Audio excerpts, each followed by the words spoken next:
ஏமாக்கா மூஞ்செல்லாம் ஒரு மாதிரி வாடி போய் கிடக்கு.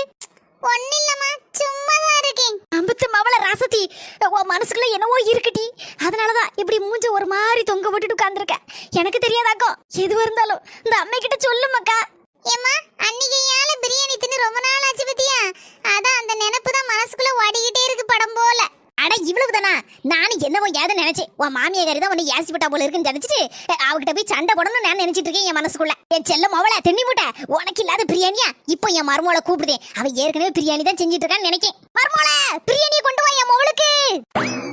அது பறக்காத உனக்கு தான். மருமோள பிரியாணி தானே கொண்டு வரச்சனே, கூடவே ஒரு கேலண்டரையும் தூக்கிட்டு வந்திருக்கிய.